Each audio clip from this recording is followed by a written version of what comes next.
Hi family, I'm Denise and I'm an addict. It's an honor and a privilege to be standing up here before you, and I'd like to take a time to thank We Grow With Love for asking me to do this. I've been coming here for 13 years, and at one point this was like my dream, was to be standing up here and be the speaker.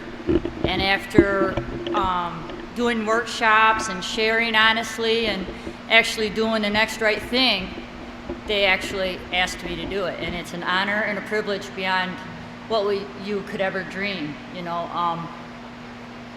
That just means that I must be doing something right in recovery, you know what I'm saying, to be up here. So I want to thank you. And I'd like to say that Camp Mac is like the most awesomest retreat.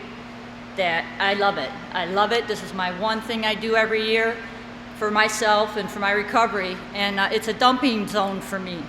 I come here with my stuff and I dump it, and I get spiritual and I get grounded and I get centered, and I go on and do my year to the best of my ability with God's help.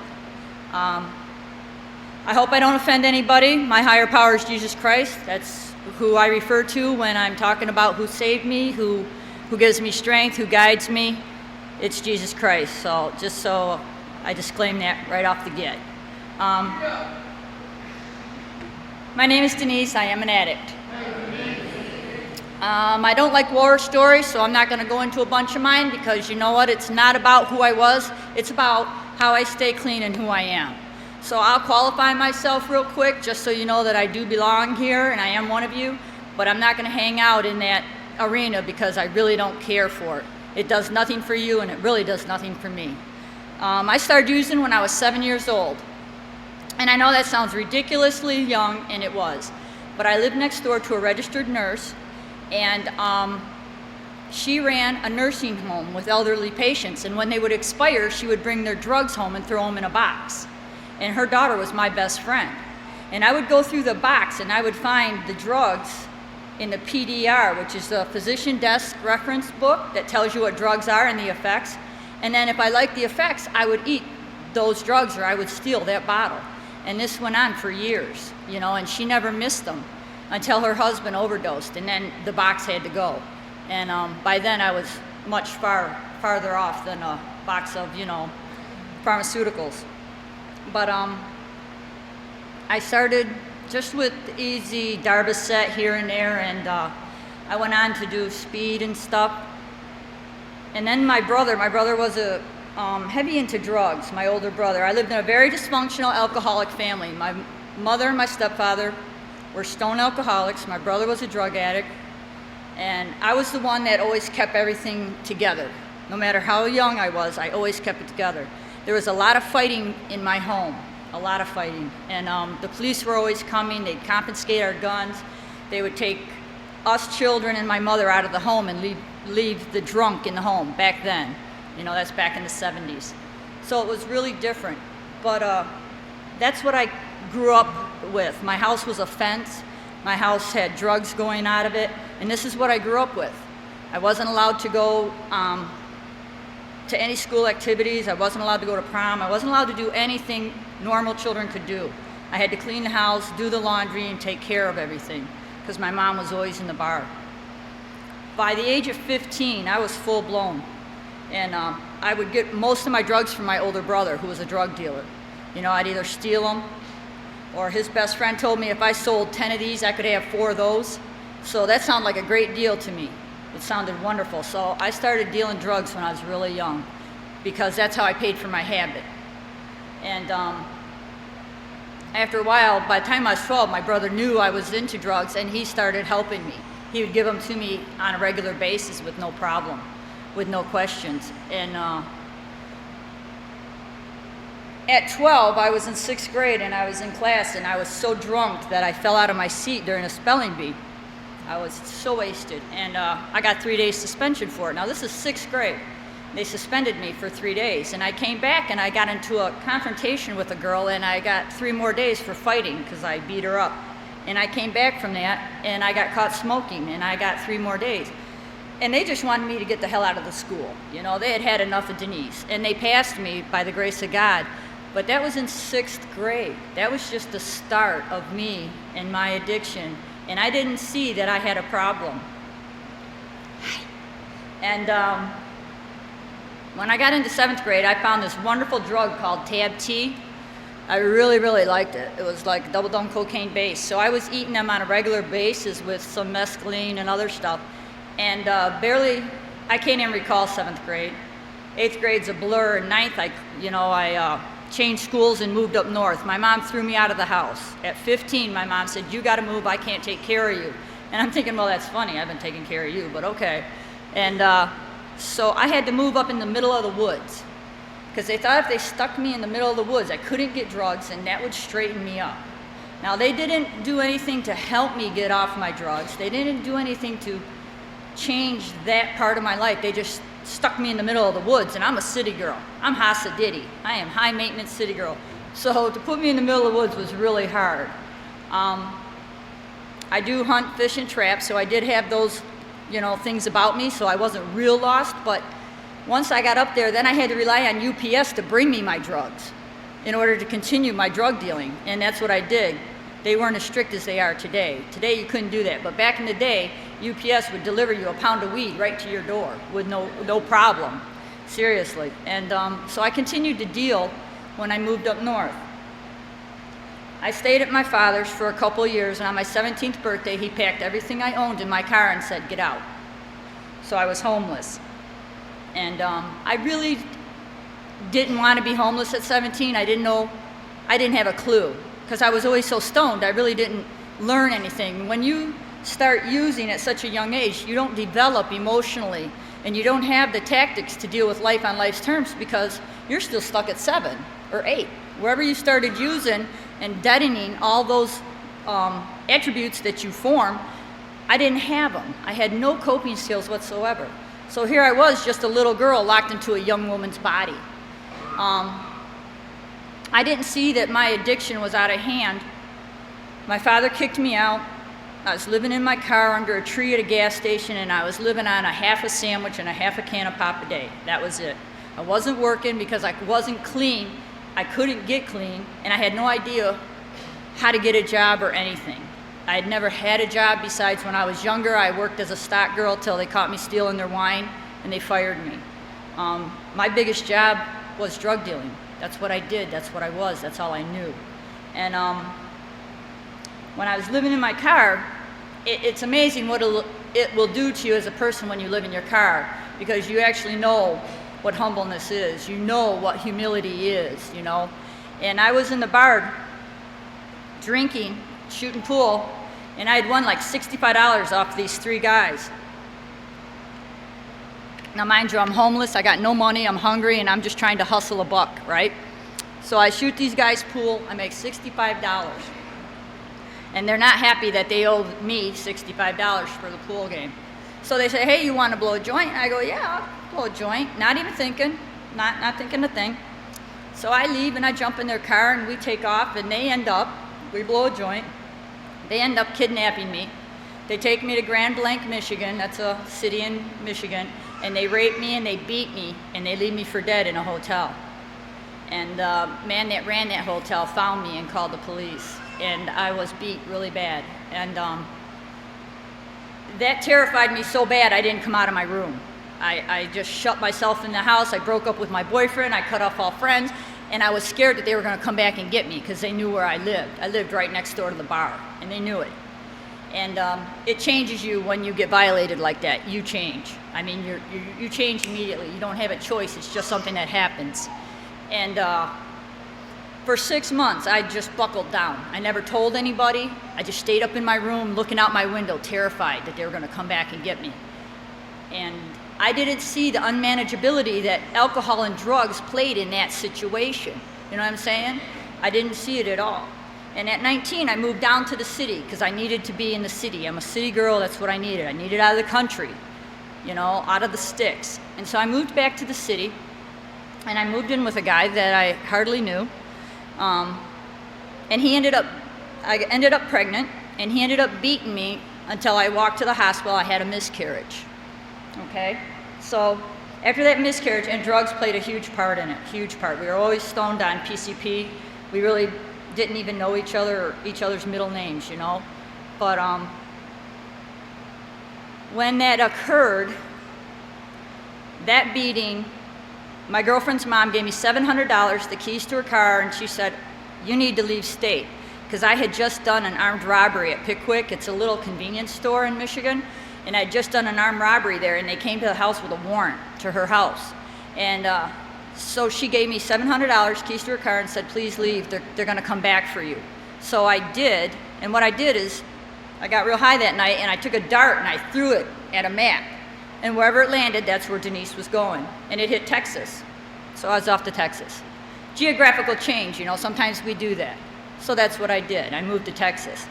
And I was terribly, terribly bad, but in a bar, you don't have to be clean and sober. All you need to do is carry a tray and say, can I help you? And you got a job.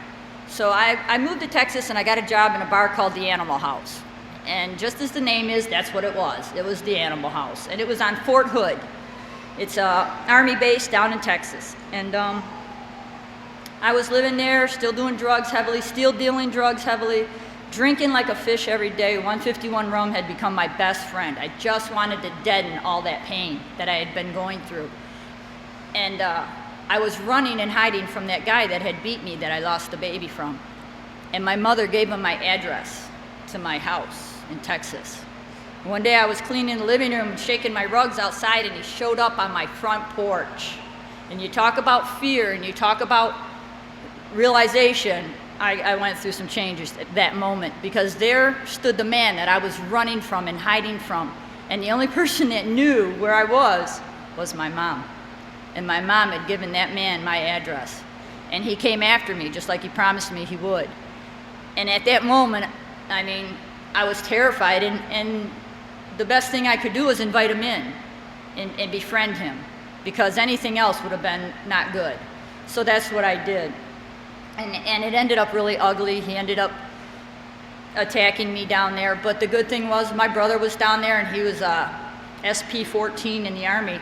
And he took care of him and sent him home, badly beaten, you know. And it's funny because 2 days ago, when I was back in Michigan, just before I come up here, 2 days before I come up here, that man passed me on the street. And that fear came over me again still. I still have that fear from him. I don't think it'll ever leave me. But that situation was all related to drugs and alcohol, that whole mess. But I didn't see it. I didn't see that drugs and alcohol were causing me a problem in my life. Even though I was homeless, even though I'd lost children, even though I'd been beaten, raped, and left for dead, all these things. And that's just a small fraction of what I'm telling you. Much more had happened in that time. That by the time I was 21, I came back to Michigan and got pregnant again. And this time, I thought maybe if I had a child, it would calm down my drug use. It would bring me back to earth, and I would straighten up and fly right. So I prayed to God to let me have this child. And I was working in a shop 5 days a week, and on the weekends I was a waitress. So I was working 7 days a week, but I was still drinking, still drugging, still doing what I do. And it's weird because I started hemorrhaging at the press. I was having a miscarriage because I had done whatever I did that was too heavy to do. And I asked God, I said, you know, if you just give me this child, I'll stop doing drugs. Just give me this child, I'll straighten up, right? Right. So oddly enough, I carried that baby 9 months, and full term, happy, healthy boy, perfectly fine. You know, besides a dry birth, it was awesome, you know. And as I went into labor, I didn't use through my whole pregnancy. I did not use any drugs or alcohol through my whole pregnancy. I went into labor, and the pains were so excruciating, I smoked a joint of Thai weed. And the pains went away.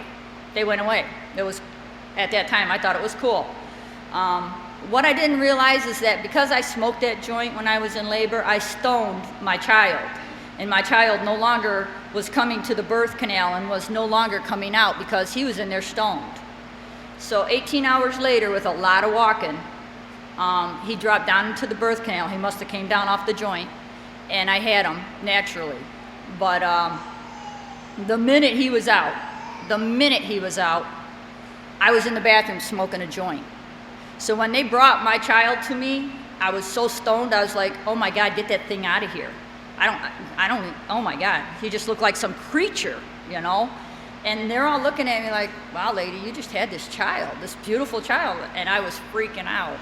Well, I got caught that night smoking weed. And they wrote it on my chart in big red letters, smoking marijuana. And I didn't feel shame. I didn't feel anything that a normal person would feel. I was just like, damn, got caught, you know? And Brandon was 6 weeks old and I overdosed. And I had to be revived. Because having a child didn't make me get straight. Having a child complicated my using. And so he was with his grandmother a lot because I was never straight, never. And my dope got to be worse. And my dealing got to be out of hand. People were kicking in my doors, robbing my house. It was, at one point I had 7 convicts come out of prison and living at my house, 7. It was unmanageable at the worst way. And I didn't see how this was affecting me, my life, my son, or anything. I really just wanted to use, and I did, at all cost. I went on to meet a man working in the bar, and I moved in with him, okay? First year was great, grand, wonderful. It was love, lust, whatever, infatuation. It was fantastic. After the first year, we were dealing cocaine extremely heavily. He started beating me every weekend on a regular basis, to the tune of my nose has been broke 3 times. I have a cracked kidney. I've got 6 cracked lungs. I've got a fractured eye socket. I've got 12 stitches here. I've got 40 in my head. And I've been in intensive care twice by him. And that was over a 10-year period. And I stayed because I didn't think I could do any better than what I had. I stayed because I was fearful that I could not give my son what this man supplied him. You know, I had a 2-bedroom brick home. I had beautiful things, but those things costed. They came with a huge price, and that was my body got beat down so bad, it was ridiculous. And I lived in the city of Warren in Michigan, and these police officers would come and save my life on a regular basis. They would pick me up out of my front yard and take me to the hospital. They would take care of me. It's just amazing what the city of Warren did for me. And I have made amends to them and thanked them for saving my life all those times. And at the end of that 10 years, CPS was called on me and they came into my house, but I'm OCD, really bad, so my house was immaculate. Everything was in order and they couldn't build a case on me, yet I would pick my son up from school and I would be blown out of my mind. I don't even remember picking him up from school from Latchkey, but I would. And so CPS called and said, you know, we got a case on you, you picked up your son drunk last night, blah, blah, blah. And they would come in and they couldn't find nothing. So this went on 3 times. 3 times they came in, 3 times they did a house check, 3 times they couldn't find nothing. So I didn't get it in my head that they were gunning for me, that they were actually watching me, you know, because I continued to drink and drug and still do what I do, you know, and I carried a .357. That's what I carried. That's what I protected myself and my son with. Because when you're a drug dealer, not everybody's real nice, and it's not all fuzzy and pink, you know, and things don't always go the way you think they should. And expectations was the source of my misery back then, because I expected people to pay me for the dope they did, and it didn't always work that way, you know what I'm saying? So there were times when a mother in the neighborhood would bring me my gun loaded and cocked, and her child found it in the field. From the night before, I'd been fighting, and I ran to save my ass, and somehow I lost my gun and didn't know I lost my gun and didn't care that I lost my gun. And the woman stood there looking at me like, how could you know, with all these children? And that didn't hit home. That didn't make any impact on me. I just grabbed my gun, said, hey, yeah, thanks, appreciate it, and went in the house, you know, like it was nothing, like it was a cup of sugar. Now that I look back over it, hindsight, I understand what the look was about and how she was feeling toward me, that gun could have killed one of them children. And I had no remorse, I didn't care, and I didn't think much of it. But I never got a gun charge, I never got a CCW, I just carried it illegal because that's what I do. That's who I am. Back then, It got really bad and out of hand, and CPS came in, which is Protective Services. For those who don't know, CPS is Child Protective Services in the state of Michigan. And I had been clean for 6 weeks. I cleaned myself up. It was right around Thanksgiving and Christmas. I cleaned myself up, and I was trying to get straight because I was so messed up. And I knew that I couldn't take too many more beatings because my body was just broken, dude. Oh, he broke my clavicle 3 times. And CPS went right into school and took my son away. So when the bus came and I was waiting for him to get off the bus, he didn't show up. So I was freaking out. And of course I was high because I was always high. And I had to find out that, Protective Services took my son away. He was in custody, and I wasn't getting him back. That I was a neglectful mother. Now, mind you, the house was always clean, the wash was always done. He got breakfast in bed every morning. I walked him to the bus stop. I took care of him to a point, but I always had a doobie hanging out of my mouth and a beer in my hand, always. I was a Cub Scout mother, for heaven's sakes, but I always had a doob hanging out of my mouth and a joint and a beer in my hand, and we'd be having our little Cub Scout meeting, and I would be just blotto. But, and so I thought I was a good mom. I really did. I thought I was doing the right thing. And even though he watched this man beat me, and he watched guns, he used to go borrow papers for me, he would stash my weed for me, he was in my addiction. He was in my addiction, doing it with me, and I didn't realize it. Children learn what they live, whether you want to face it or not, they learn what they live. So my child learned what he was living, and I didn't know it. And they took him away and they said, you know what, when you clean yourself up, we'll give him back. And they gave me a whole list of things that I had to do in order to get my son back from the state of Michigan. And it wasn't easy things. It was not easy things, trust me. And, excuse me. They took Brandon away on February 14th, 1991. My clean date is February 15th, 1991. The next day.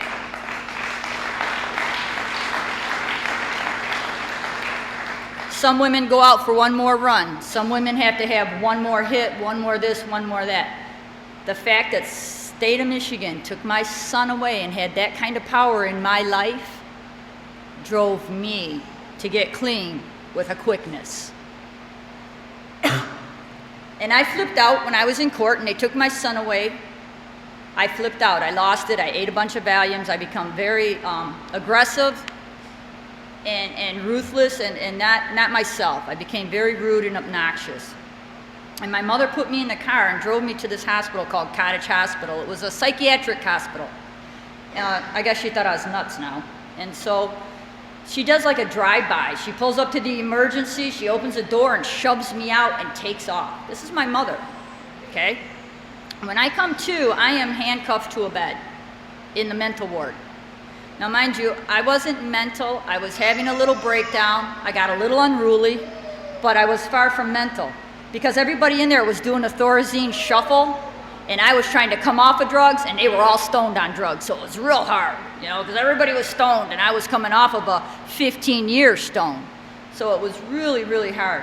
And I was in there for 4 days, and they kept finding me trying to escape. I climbed into this gondola of dirty laundry underneath and covered myself with sheets trying to get the hell out of there. And when the weight wasn't right, when they went to push it, they found me, Many, many times I tried to escape, and finally they decided that that's not where Denise needed to be. She needed to be in treatment in order to come off these drugs appropriately. So I left Cottage Hospital and I went to a place called Harbor Light. It's in Michigan and it's one of our treatment centers. And I did a 30-day program because the state of Michigan gave me a list. And the first thing on that list was you have to go into treatment. So I did what they said. I was in treatment 2 weeks. And I got in a fight with somebody. I was very angry and I was very violent because I had been beat for 10 years. The violence was just raging out of me. So I got in a fight in the kitchen over some toast. And I pinned her against the wall by the throat and they were wanting us to both leave. And I couldn't afford to get kicked out because the state of Michigan said I had to be there in order to get my son back. So I pleaded with my caseworker and I pleaded with the treatment center, and I ended up being allowed to stay because they knew my son was at stake, but she had to leave. They made her leave. So 2 weeks into it, I packed my bags and I'm leaving. I don't care. I don't want my son. I don't want this thing called recovery. I just want to use, and I want to deaden the feelings that I'm feeling because I'm 2 weeks clean and stuff is starting to feel real. I'm actually wiping my eyes and I can see a little bit. So I pack all my stuff and I'm headed out the door. And that song comes on by Marvin Gaye, Mercy, Mercy Me. Things ain't what they used to be. And I look over and there's a man and he's stuffing PI pamphlets in a rack on the wall. You know, and he had these colorful key tags hanging way down, all different colors. And as I'm looking and I'm walking out with my suitcase, I walk over to him and I go, dude, what are you doing? He said, oh, I work for H&I in Narcotics Anonymous, and I am doing some service work. And I'm filling up these free pamphlets for you people to use while you're in treatment, and this is my clean time. And I was just like, whoa, you must be a god, you know? You're real high in the food chain, aren't you? And I turned around and unpacked, and I stayed because he talked to me. And what he said impacted me. And to this day, that man is still in Narcotics Anonymous, and he knows that I use him in every story, every open talk. I mentioned Jim B because Jimmy B was very instrumental in Denise sticking around. It wasn't that I wanted my son. It was I wanted those key tags. You know what I'm saying? I wanted those colorful key tags. So I stayed in treatment. I did my 30 days. I came out of treatment and I went home to my drug-infested beatings, okay? 30 days clean. I walked in and he was in bed with my best friend, in my bed. 30 days isn't a lot of program to have up in you. It really isn't. When you got all those years of using, 30 days didn't even deaden the thug or the anger or the violence that I had pented up. So I was going to do great bodily harm to her because that's who I was at that time. So as I picked her head up off of my pillow in my bed with my old man, something came over me. It was like a spiritual awakening, and I laid her head back down, and it was that pain right there that made me pack my shit and leave. Not those beatings, not all of that physical pain, but that pain. I left that bedroom, I packed my shit, and I never looked back. And it was the best thing I could have ever done for Denise and Brandon. And so,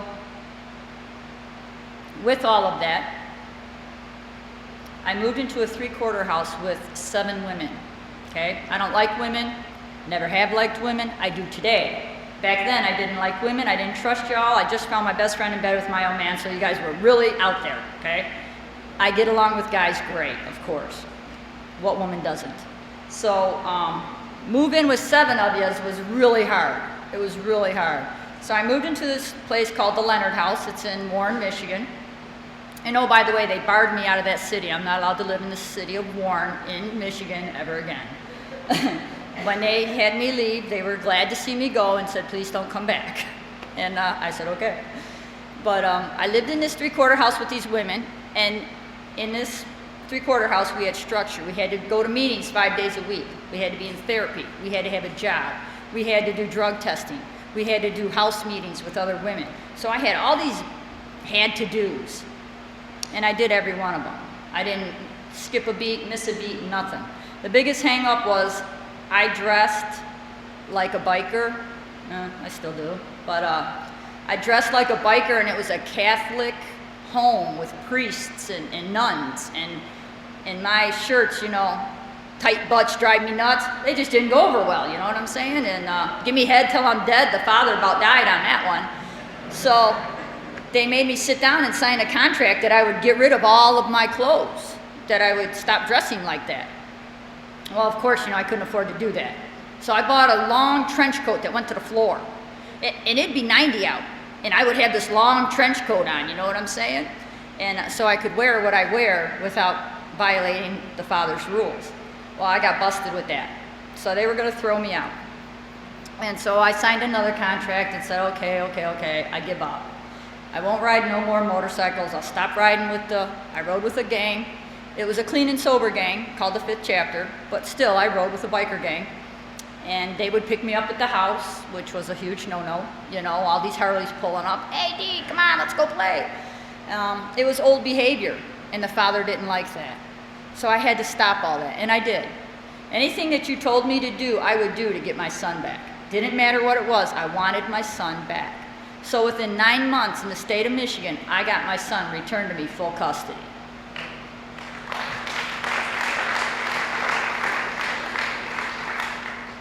Now when I say children learn what they live, my son came up in a home of violence, of guns, of drugs and alcohol, of people coming and staying for 4 and 5. Some people stayed for 6 months. Some people just wouldn't leave.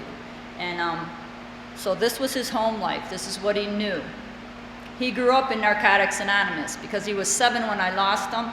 He was 8 when I got him back, and he was at meetings every night with me because I didn't have a sitter and I had to go to meetings, so I took my son with me. So in doing so, he learned more than I could ever teach him or the streets could ever teach him, just sitting in the rooms of Narcotics Anonymous. And with that, he listened to a couple of my open talks, and he heard that I had stolen cars, that I had done armed robberies, that I had done all these things. And so he knew who his mom was forwards and backwards, even though he really didn't know me. He just knew the bad side of me, the side that I spoke of in my open talks. And so with that, my son got into drugs real early, just like his mom. And my son was very violent and fighting and getting kicked out of school constantly. And my son began not coming home. He was a handful, and I was trying to stay clean and go to meetings and do the right thing and be a good mother. So they put me in parenting classes. They thought that would help. It really didn't. But so they made me go through them again, just so I would get it, you know, because I'm an addict, and sometimes I don't get it the first time around. I got to do it again and again. The one thing about me is I went through treatment one time, one treatment center. I've come into Narcotics Anonymous, and I haven't left. And I'm so afraid to go back out that I just decided I'll stay in with you guys because it's safe. You know what I'm saying? So relapse is not a part of my talk because I haven't relapsed, but people that I love in my life have. People that I love with everything I have relapsed and put me through hell. But my son began with his addiction, and I kind of worked with it, and I kind of worked with it, and at the age of 18, I evicted him out of my home with eviction papers 30 days after he turned 18. Because I was in therapy, and the therapist told me that this is tough love and this is what you got to do. If you want to be good to your son and to yourself and save your relationship, you know, you need to get rid of him. So I did. He moved to Arizona, and he opened up a meth lab, and he started his own little addiction. He was in prison in no time. My son did 6 years in Arizona State Prison. In that 6 years, I flew out there twice to see him. So his addiction had already started. There's nothing I could do. I was back here in Michigan doing my recovery, doing my relationship. In the wonderful rooms of Narcotics Anonymous, I met a man, and I decided I liked him, and we started dating, and we moved in together. And you want to see your character defects, get in a relationship with another addict. Your character defects will come full bloom, full color, and you'll see them all because they just tend to come out. And so that's what I did. I got in a relationship with an addict, and he said, you choose me or your son. He goes, your son's going to move on and do his life, and you're going to be left alone and lonely, but I'll always be there. And I was like, oh, well, then the choice is easy. He's got to go. You know, you're my huckleberry. I'll keep you. So I did. My son moved on. And we got married. He had 8 years clean, and I had 12. And most of our wedding was all NA, because NA is my family. I firmly believe you people are my family. And so in this marriage, a year after we got married, he began using. And I really didn't know it, which is odd. I know you're thinking I'm an addict. I ought to know when my husband's using. I didn't know it.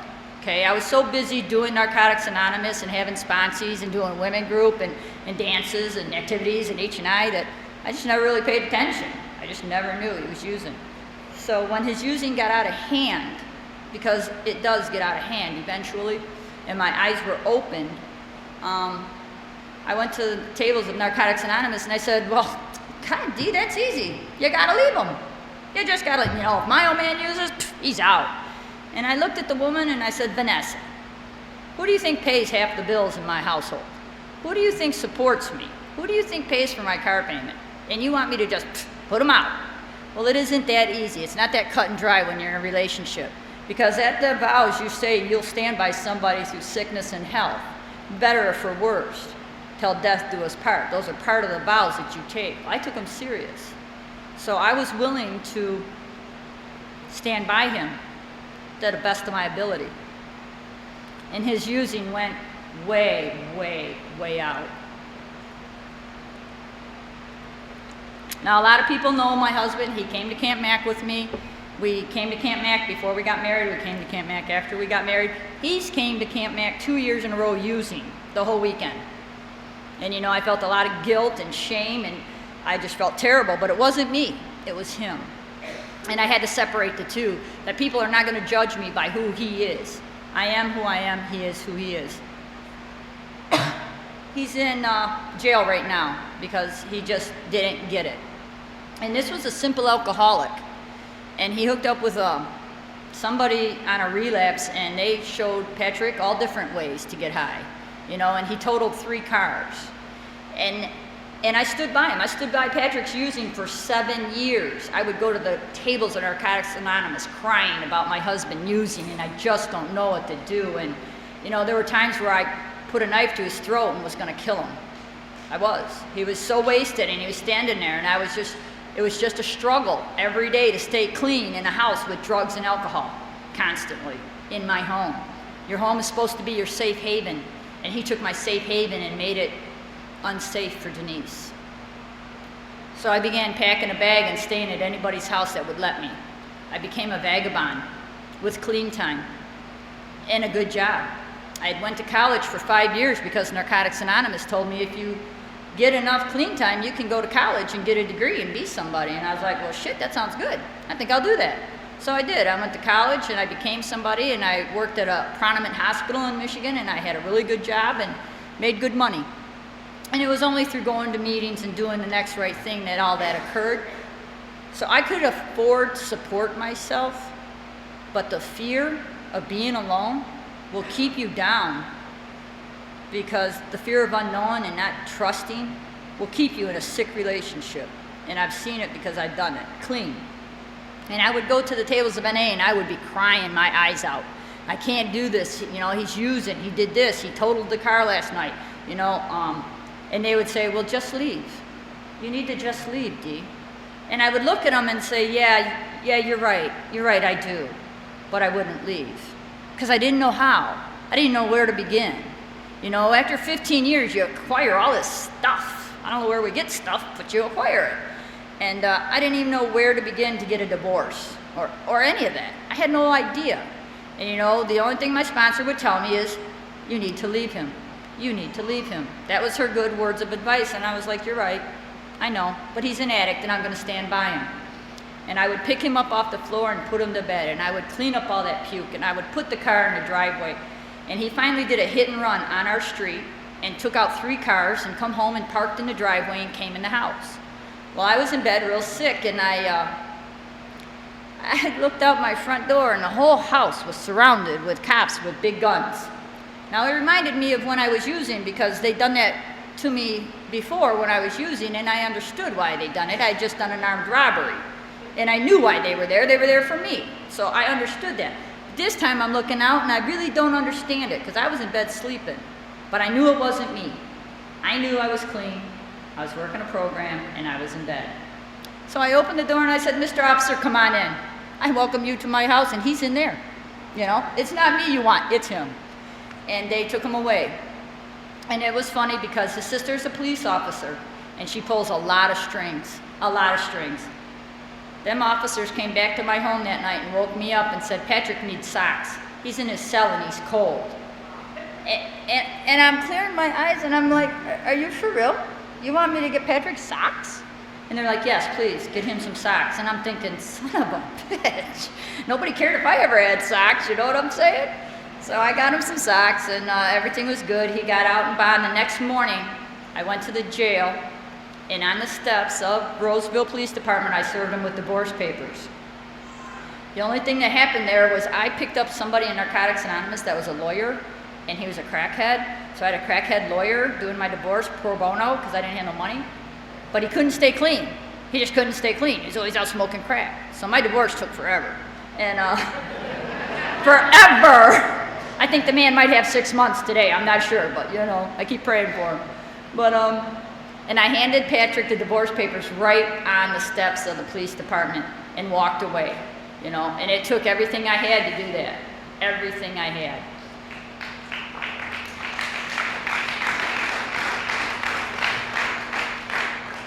I still love Patrick very much. I don't wish him harm. I wish him nothing but good. In our divorce, through all of this last year, I lost my good job that I shared that I had. My hospital cut 425 jobs and I got caught up in it, so that was gone. But I didn't have to use, okay? I didn't have to use. I had to file unemployment and bear down a little bit.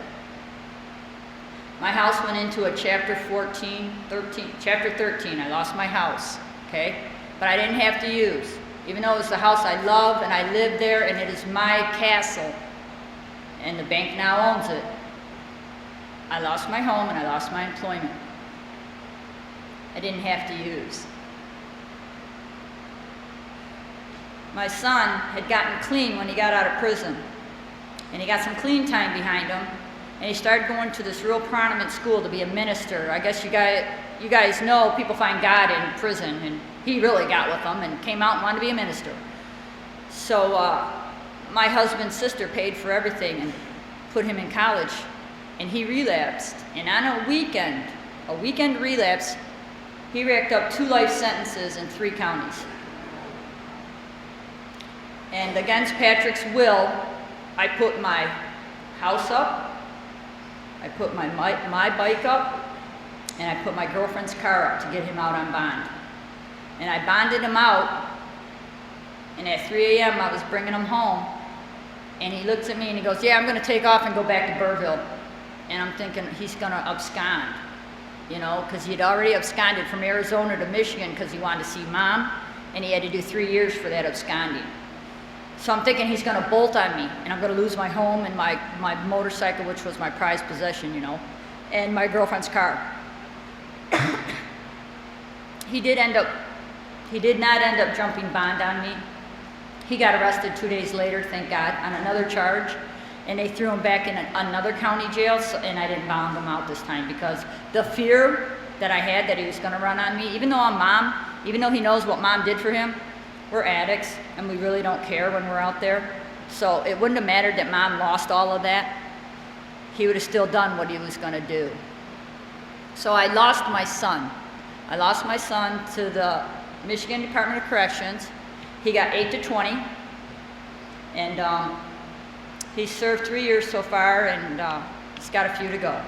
So I lost my son, I lost my husband, I lost my job, I lost my home, but the one thing that I held on to was my recovery, no matter what.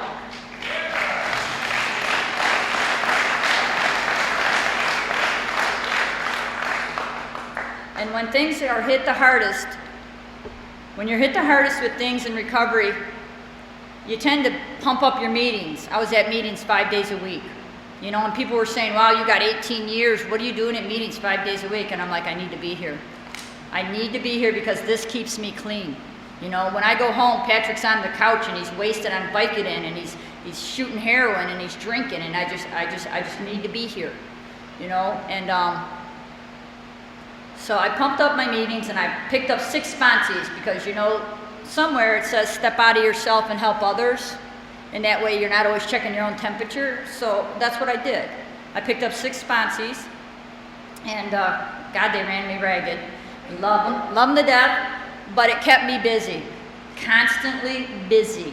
You know, I had a posse. Everybody would tease me, and then, "Hey, oh, you got your posse." Yeah, those are my little sponsees. And it was weird because they would all be young girls, 19 and 20, 21. And they were all heroin addicts, and they all came to me to be their sponsor because they seen that I would take time with the younger girls. So that's how I ended up with all these young, crazy girls, you know. And one of them became like my daughter. She's out using, so I pray for her every night. She just went out, and I love her to death, and it's killing me that she's out there. and all I can do is pray her back in, you know. And that's what they tell us in the rooms of Narcotics Anonymous, is pray you guys back in that go out. And Patrick finally put me against the wall and was going to hurt me. And I swore when I got clean I would never be beat again. No one would ever beat me again. I made myself that promise. I will never let no one hurt me like that again. So he put me against the wall and he was getting ready to bash my face in, and as he's swinging on me, the only thing that went through my mind is, this is gonna hurt, you know, and it was coming at me, and something stopped him, and he didn't hit me. And I went and I locked myself in my room, because I have a bolt on my bedroom door, because I was so afraid that he was gonna get me in the night, that I would sleep behind locked doors. This is how I was living clean, terrified every night that I did sleep in my home, that he was gonna get me. Because when he got drunk, he became mean and abusive, and he hated me. But when he was clean, I was a princess and I could do no wrong, and he couldn't do enough for me. So it was real hard, because I liked being the princess, you know. But on the other flip side of that, I didn't like the devil that wanted to kill me. And so this time when he relapsed, I wrote the judge a letter, because I had had enough and I couldn't take it. And I asked the judge to help me save his life, because he was gonna die. He had now started banging heroin. He was just at a sad, sad state. And he wanted to be clean. He would go to meetings constantly loaded, constantly. And everybody in Macomb County would say, yeah, we seen Pat, he was loaded. And I'm like, yeah, I'm sorry. You know, I would apologize. And so the judge read my letter out loud in court. And he said, you know, I think she's right. We're gonna save your life. We're gonna give you 90 days in jail to dry out, and then we're gonna give you 6 months treatment. And that's where he is. He's taking care of Patrick, and he's clean and sober right now, today.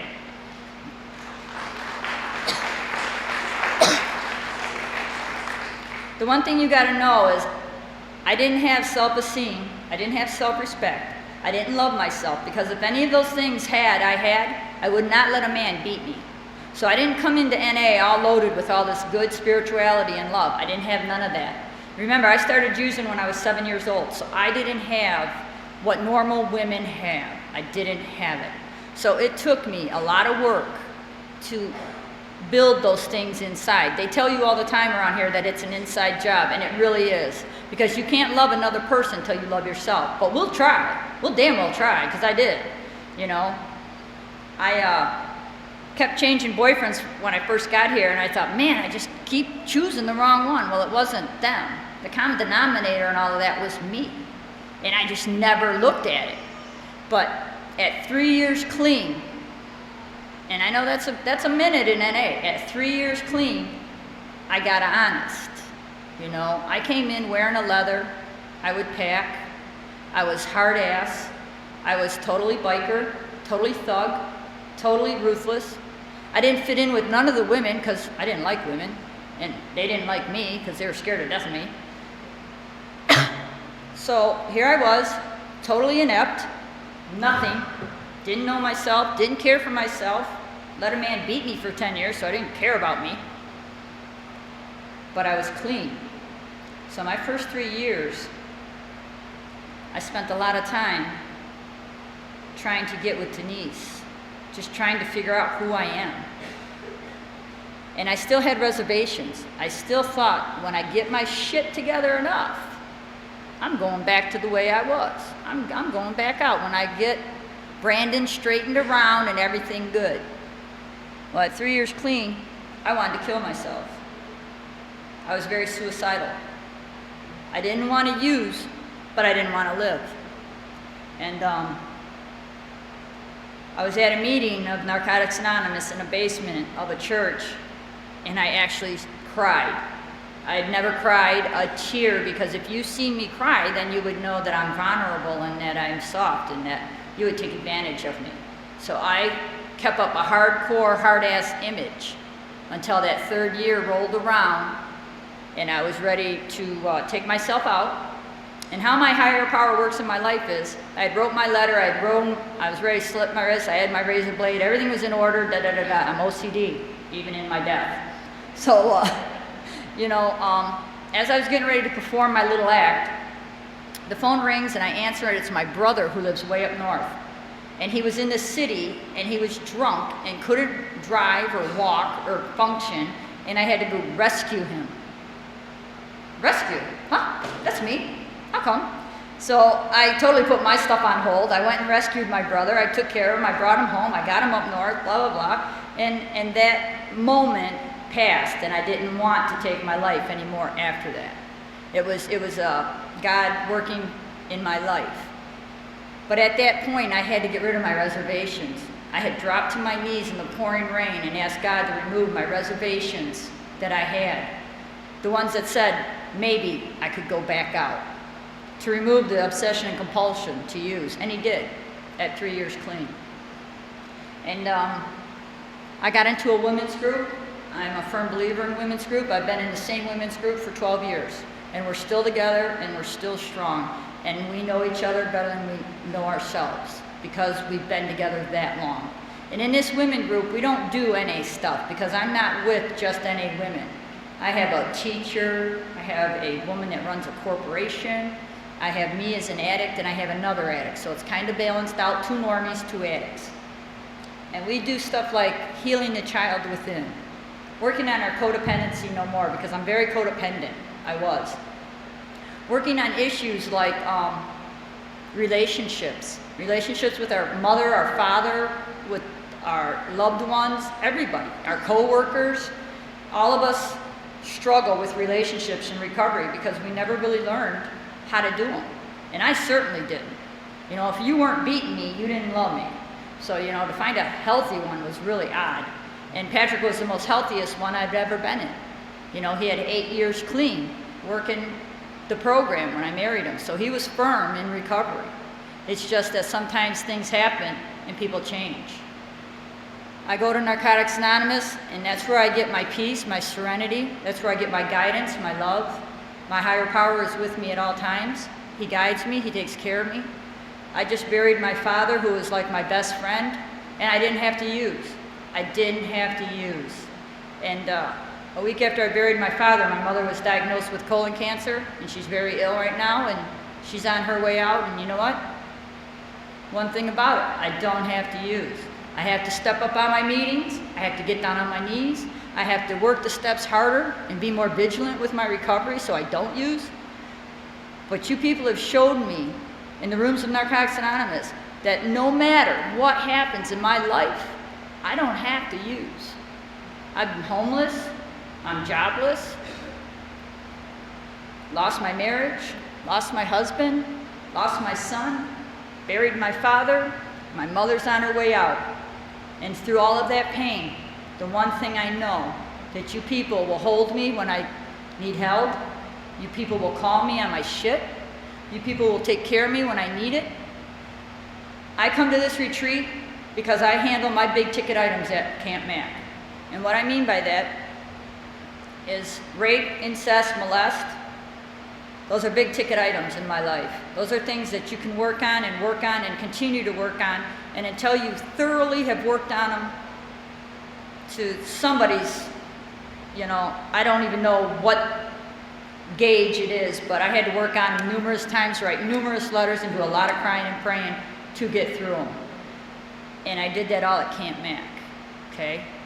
That's where I let go of that stuff. And today, they don't hinder me. Today, they're not a bugaboo in my closet no more. All the times that I've been at Camp Mac, I've done workshops, and I share openly and honestly. Everybody here that knows me knows my stuff because I don't lie. I'm real. I'm honest. You ask me how a shirt looks. If it don't look right, I'll be the one to tell you, take it off. You know what I'm saying? So women don't really like that about me, but that's who I am. I'm honest because the how of this program is honesty, open-mindedness, and willingness. I joined H&I when I first came into Narcotics Anonymous, and I've never left it. I love H&I. It is the basis of who I am. I go into hospitals, I go into institutions, I go into treatment centers. I speak of my recovery because that's what I know, that's what I live, and that's who I am. And today I can tell you who I am, what I stand for, what I believe in, and it's only through working the steps and the traditions that I know those things about Denise. Do I have low self-esteem? Yeah. And some days, my self-esteem is in the bottom of the tank. And other days, I know I'm a bag of chips. I just know it. And I don't know what makes it differ. I don't know where the scale balances. I just know that some days I got it and some days I don't. And it's not that I'm not working my program any less or any different. It's inside. This is an inside job. And I couldn't love another person until I loved myself. That was a hard one. I didn't even like me. I didn't even like me, let alone love me. So to look in the mirror and say I love you was real hard. It was the hardest thing to do. And mean it, actually mean it. It took me a long time.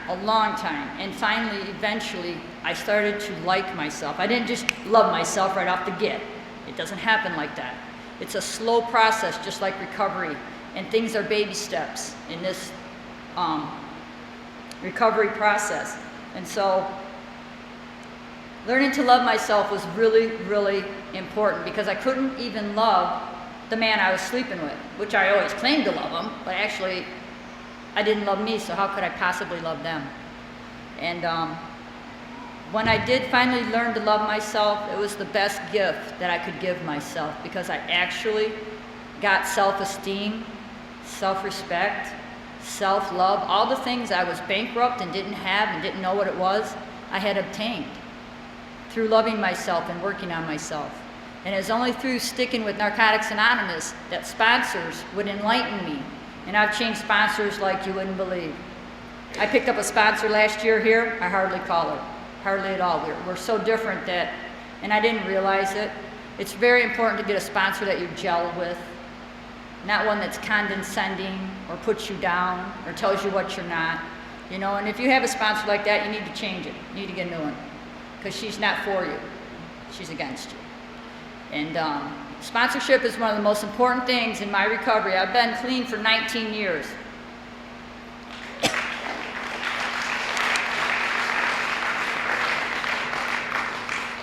Oh, and that's no trips, no dips, no weekends off. And it's only through Narcotics Anonymous that I can stand up here and say that. It's only through you people out there that have held me, loved me, stood by me, comfort me, hold me when I cry, because I cry today on a regular basis. I'm very emotional. You know, because for a minute I got on that pity pot. Oh, I've lost everything. I have nothing. I was getting ready to relapse 2 weeks ago. Seriously, relapse. Just, I'm trying not to swear, okay? Just, you know, flup it. And so I was talking to my higher power and I tell him, you know what, God? I've lost everything. The only thing I have is Denise and my recovery.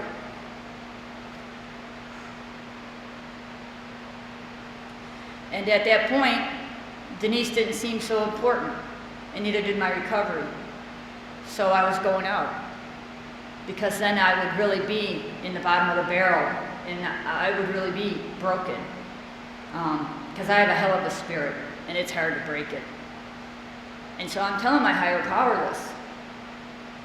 And I get a call that night, and I went on a job interview the next day, and I start a new job next week.